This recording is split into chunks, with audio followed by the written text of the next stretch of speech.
Okay, so a little mini series that I read was actually the Heartstopper series.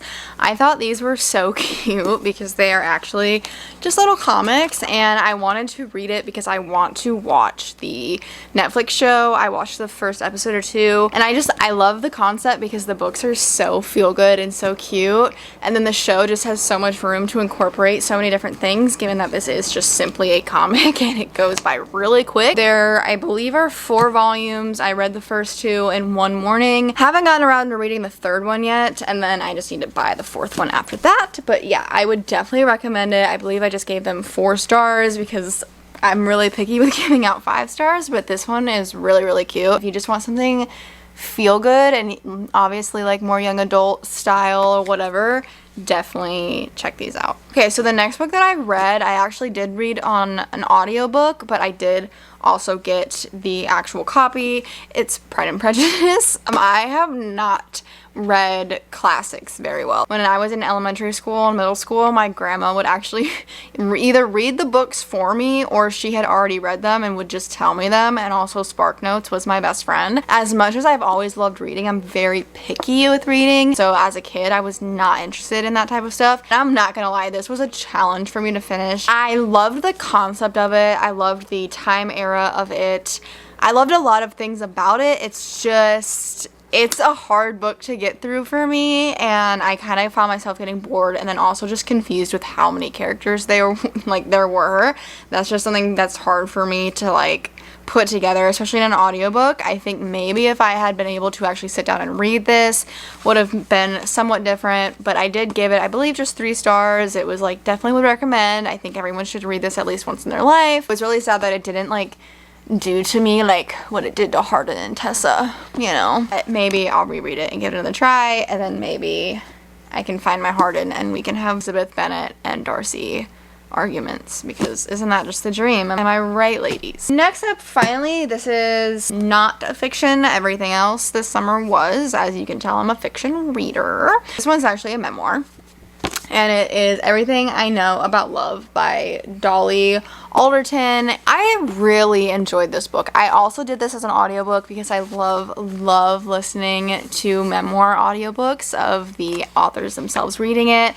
I thought it was so cute. I loved the style of it. I felt like I was reading somebody's journal, like somebody's life diary of, like, you know, years and years of experiences and random stuff. I think one of my favorite things was some of the recipes that were put in between, and like those little in-between slots, and just how she learned so much just over, you know, those really crucial years of your life where you are growing up and you are learning and you are making wrong decisions and you are struggling, and how you overcome that. And it's just, you know, the up and down of life. I thought it was so much fun to read and to listen to. I really love this book. This was definitely a 4.5 stars for me. Again, really picky over here with my 5 stars, but definitely would recommend this book, and I think everybody should read it. So I'm gonna go ahead and just throw this one in there since I already did mention it. The Summer I Turned Pretty. I have no intention of reading the rest of them. I'm sorry, but I don't. I only read it just because I really wanted to watch the show. Finally, I was very late to the game, I know. I just hadn't ever read the book, hadn't watched the show yet, and then season 2 was getting released, and I was like, you know what, it looks really cute and I think I'd really enjoy it. I'm not huge into young adult reads, and then given that I had already read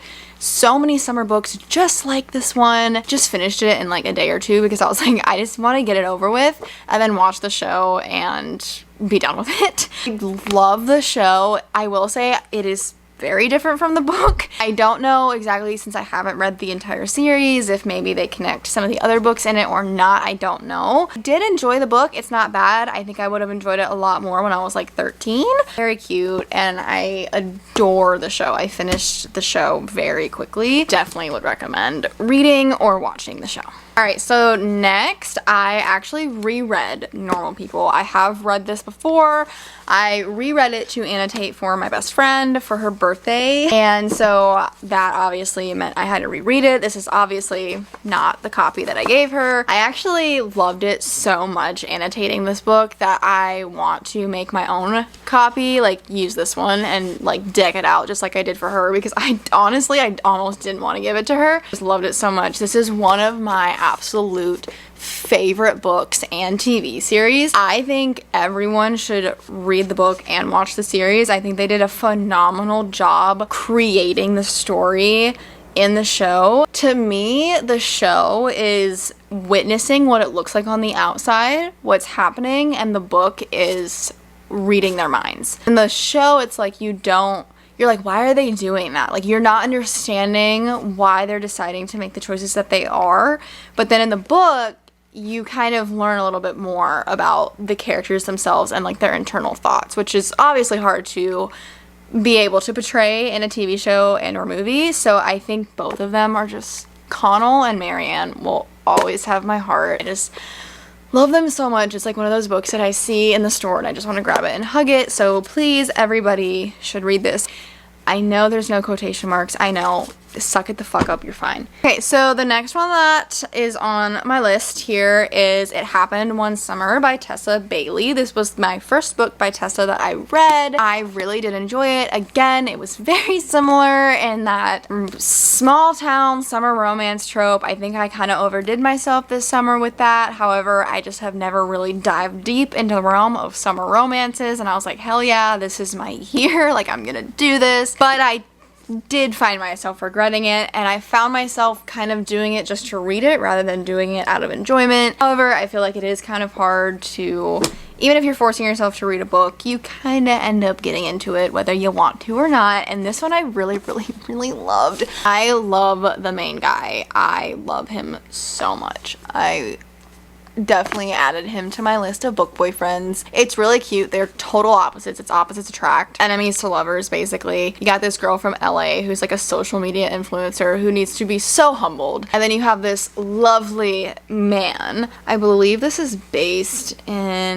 Westport, Washington. So it's just like this small like harbor-like town. They're just off the sea, a lot of boating. So you got a lot of like fishermen and just all sorts of stuff like that. I just pictured a lot of like rainy type days over the sea, and it's like summery, and it's just, it was a vibe. So this one I think was either a 3 or 4 for me, probably 3.5. Next up, this was one of my favorites that I read all summer. It's called One Italian Summer by Rebecca Serle? I'm not quite sure how you say her last name. I do apologize. This was such a fun book to read. I've never read something quite like this. It's about a girl who just loses her mom, and her mom was like her best friend ever in the whole world. I think she put her mom a little too high on the pedestal, if you ask me. She kind of neglected everybody else in her life except for her mom. So then when her mother does unfortunately pass away from cancer, I believe it was, she ends up kind of just like, well, I don't have mom now, so I don't care about my husband, I don't care about my dad, I don't, you know, blah, blah, blah. And so that was a little, like, dramatic, if I do say so myself. They were supposed to take a trip to Italy, and she decides she's gonna go ahead and still go on this trip even though her mom just passed away. And basically she ends up at this hotel that they had booked and whatever, and it actually ends up going back in time, and she ends up meeting her mom at her age now, so like 20s or 30s or something like that. It's a really unique and cool concept. And so the whole time I was like, whoa, like, how is this happening? Why is this happening? Like, what characters are real? Like, what's going on? And then there is like a slight romance aspect in it, which is kind of like irrelevant to me, honestly. I don't know like what the whole point of that was. This homegirl did have a hubby, and she still kept said hubby, but like, well, just what happens in Italy stays in Italy, I suppose. It was really good. It taught her that her mom was not this like goddess. Like, she was human too. She made mistakes and she didn't have it all figured out. And so it kind of taught the main girl in this book that her mom was just as much as a human and regular adult as she is, and that she is very capable of continuing life without her mother. As sad as it may be, she can still actually, you know, live and also respect the others around her that are not her mom. So, you know, something that maybe we should all learn. Other than that, I do think I did give this a 5 stars just because the writing was amazing, and the hotel that's mentioned in this book is actually a real hotel in Italy, and the author reached out to this hotel, and it's just really cool, the connections, and I thought it was really well written, and it's a really quick and easy read, and I think next summer I'll probably read it again. Alright, so next up we have Malibu Rising. This is by Taylor Jenkins Reid. Love her so much. I have loved every book I've ever read by her. Daisy Jones and the Six is probably one of my favorite books I've ever read. This one was not quite what I was expecting. It actually wasn't at all what I was expecting. The synopsis doesn't even really give you a good idea of what to expect. It's based in 1983 in Malibu, and it's about this family, and they have this famous dad who abandoned them time and time again as kids and whatnot, and eventually just never comes back. Mom ends up dying. And so you have the oldest sister, Nina, who ends up kind of having to raise her siblings. And so it's just one of those sort of storylines. There's not really any romance in this. Nina literally is like getting divorced. Her husband like cheated on her and shit like that. So like, you know, it's not like a romance book. It's just more of like a growth and learning. And then there's like a little bit of like mystery, and then you get backstory on the parents and the mom and the dad, and kind of how the dad became who he did, and eventually he does kind of try to come back. And like basically the whole thing is that they didn't know, like, it's like, okay, so it says by midnight the party will be completely out of control. It's all about this annual party that they throw every year, the family, the Riveras. They throw this massive party every year. They're known for it. All the celebrities come, all the big people come. And so on this night in August of 1983, they're holding this party as per usual, but they don't know that shit's literally about to go down in every way possible. And then basically they end up starting like one of the biggest wildfires in Malibu. So you would think that would come up sooner than it did. It does not. But again, I really thoroughly enjoyed this book. I felt like I can appreciate a book that has good growth in it, and with more than one character, which it definitely does. It goes throughout the whole family, even the father, and even some other side characters in there as well. And so this one, I believe I gave either a 3.5 or a 4, but I definitely would recommend this book, and I really enjoyed it.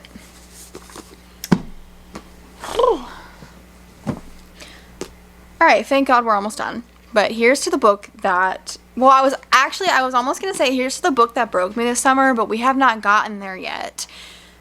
Well, you know what, we're going to say this. This book broke me this summer. The other book that I'm mentioning last broke me for life. So let's just put it that way. This is actually a young adult. It's 1,000 Boy Kisses, and I read it on Kindle Unlimited, but whenever I read an ebook and I like it, I will buy the copy because I want it in my collection. This book devastated my soul. I read If He Had Been With Me. That's actually another mention that I'm going to throw in there, because there are, I believe that one and Out of Control. It's all about this annual party that they throw every year, the family, the Riveras.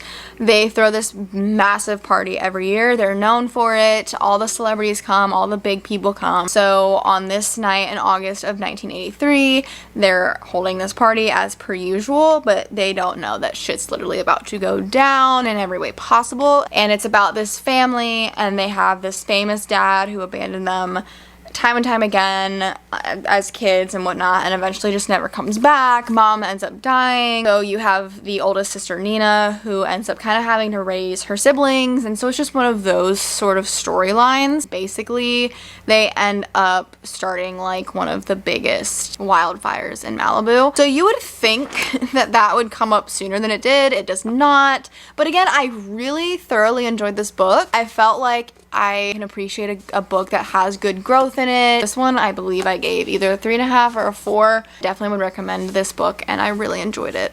Alright, thank God we're almost done. I was almost going to say here's to the book that broke me this summer, but we have not gotten there yet. Well, you know what, we're going to say this. This book broke me this summer. The other book that I'm mentioning last broke me for life. So let's just put it that way. This is actually a young adult. It's 1,000 Boy Kisses. I read it on Kindle Unlimited, but whenever I read an ebook and I like it, I will buy the copy because I want it in my collection. This book devastated my soul. I read If He Had Been With Me. That's actually another mention that I'm going to throw in there. There are, I believe that one and 2 others that I read either on Kindle Unlimited or audiobook that I just don't have the physical copy of yet. If you had been with me, 1 star, hate that book. I don't understand the hype at all. I didn't even cry. I didn't even feel sad. I felt sad that I read it. I read it in 1 sitting. I just was having a bad day. I wanted a sad book. All I had heard on TikTok was how devastating that book was. I was like, cool, like it's on Kindle Unlimited. Like, let me just like read in my car and like maybe just like cry and like let it all out. No, I didn't cry at all. It was so boring to me. I don't know why. I don't understand like what's wrong with me that I'm like not vibing with this book like everybody else is. I did not like that book. So that's a 1 star. I don't think I'm gonna spend the money getting the physical copy. So that being said, after the sadness of that book, in the sense that I was just so sad that I read that and wasted so much time, and I was sad that it didn't make me sad,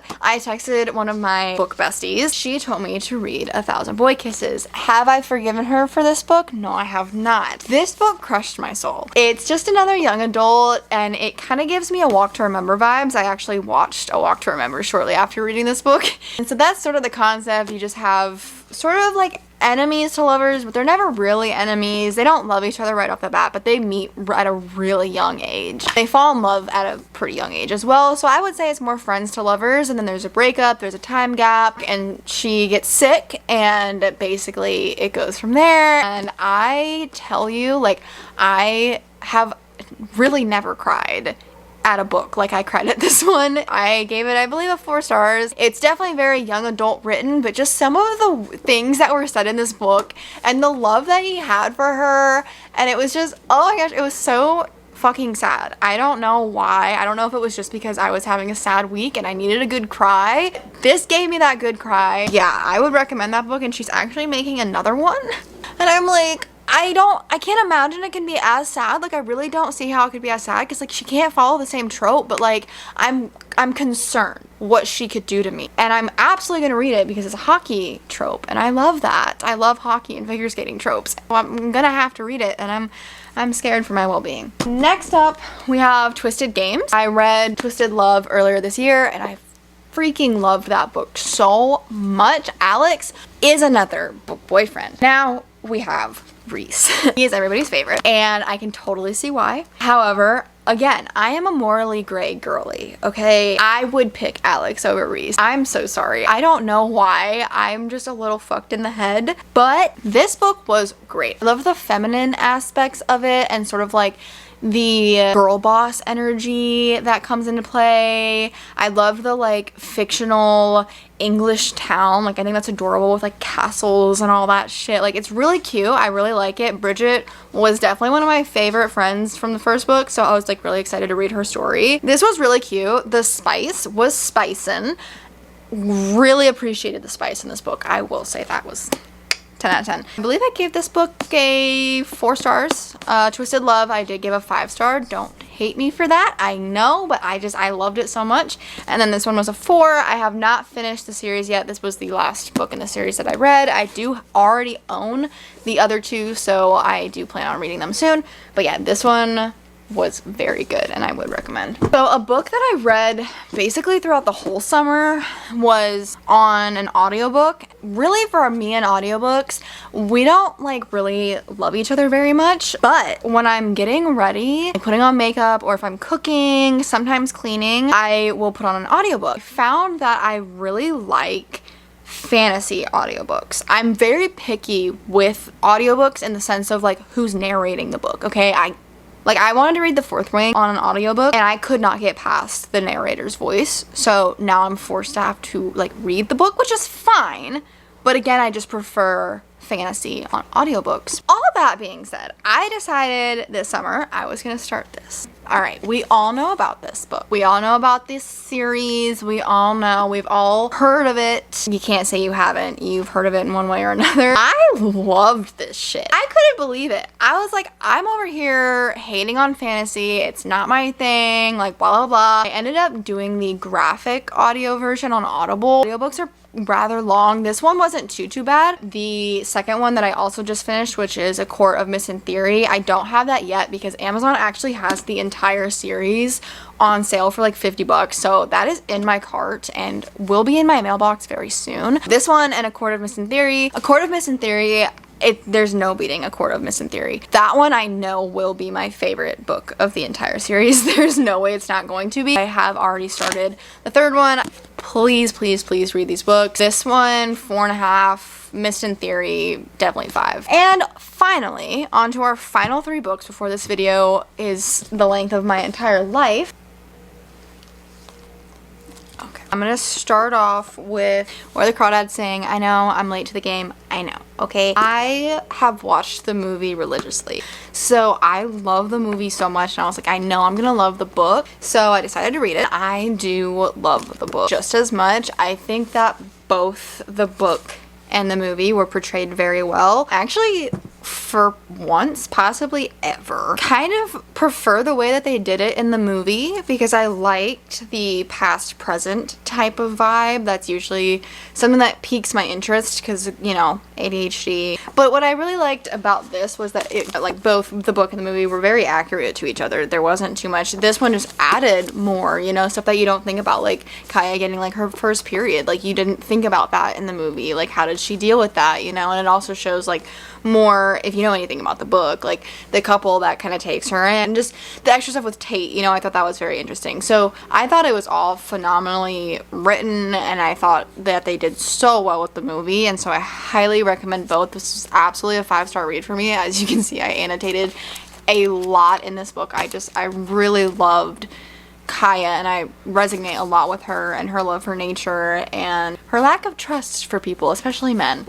We can all relate to that in one way or another. The one before the last one, because the last one I have words. This one, I finally started the Chestnut Spring series, so this is Flawless by Elise Silver. I did read this on Kindle Unlimited, but I loved it so much that I got this copy. I really wanted to get the indie style one, but Amazon doesn't have it for some reason, and I can't find it at any bookstore, so I just was like, I want it so bad. So maybe eventually I can find the cute little like indie covered ones, but for now I have this. I have not begun reading any of the other ones yet because I just have so much on my like to be read like list that I'm just like, well, trying to like organize everything. But I loved it so much. I want a cowboy. I want to live on a ranch. I want everything. I've been watching Yellowstone, and I'm just like, please, I want to live in Montana. I want to just be a rancher so bad now. So yeah, this was a decent 4.5 for me. I loved it so much. It was so good. I'm excited to read the rest of the series. Remember earlier I was all like, okay, so like, you know, 1,000 Boy Kisses like destroyed me this summer, and then there's this other book that destroyed me for the rest of my life. I finally bit the bullet. This is a book I've been wanting to read for 1.5 years, something like that. It's very popular. Once you see it, you're gonna be like, oh yeah. If you don't already know what I'm talking about, I'm talking about A Little Life. This book is so dear to my soul at this point. It took me about 1.5 months to read. I really, really wanted to take my time. When I tell you, like, I did so much with this book. I literally made like little note cards for each of the characters because I just wanted to make sure that I like had their personality traits written down and just things that I thought of them and characteristics and just all sorts of things, because I was watching several TikToks before starting it of what, like, you know, this one girl, she was like, things I wish I knew before reading A Little Life, and it's the fact that the author does not tell you whose point of view it is. So if you aren't paying attention and you don't know these characters like they are your friends in your own life, then you're not gonna know who the fuck like you're reading about. And there were definitely even times where I'd be like, it would take me a couple pages before I was like, oh, this is his point of view. Okay, got it. This book, I didn't cry as much as I thought I would. It was genuinely so heart-wrenching that I feel like, for me, like I almost couldn't cry. Like it was too painful.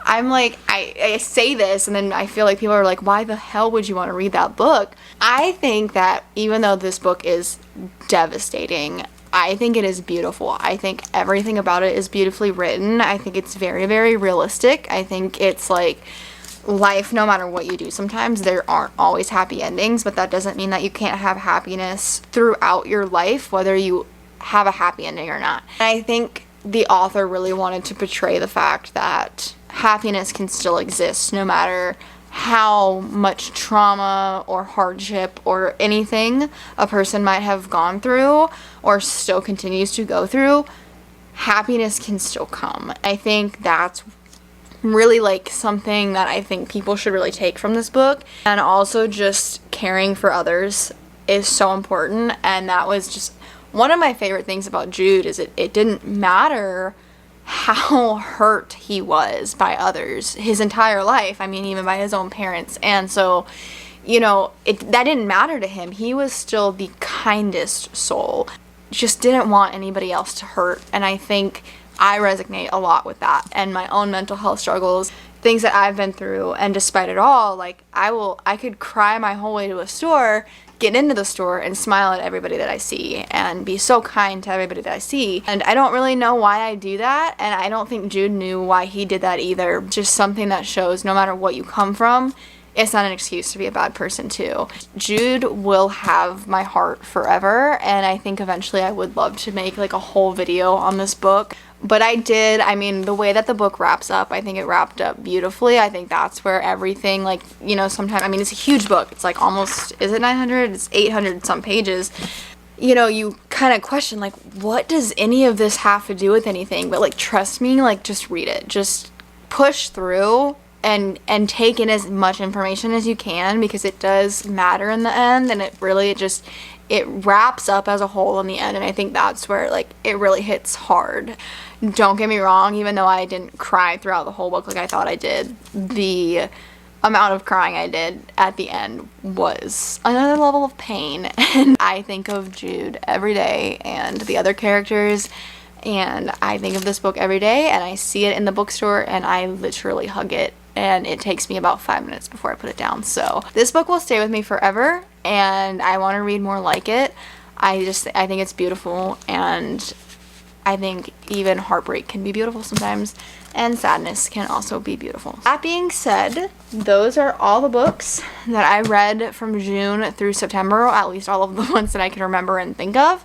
Well, I hope you guys enjoyed the video. I hope you got maybe some inspirations for some books to read or to get put on your list for next summer. I definitely recommend a lot of these books that I just listed, and I hit my 40 book goal for the year, which I know for a lot of people out there that's nothing, but I am newer to reading this much. I've always enjoyed reading, but never in my life have I read like I have this year, and even some of last year, and I'm loving it so much. If you guys enjoyed, please like, comment, subscribe, all the fun things. If you have any good book recommendations, please comment them down below. Yeah, if you have any recommendations for fall books, please don't give me them, because I'm already, I think, overdoing myself with that. So maybe winter books. If you have any winter books, feel free to recommend. But yeah, I hope I see you guys again in a future video, and thank you for watching, and I love you all, and I hope you have a good day.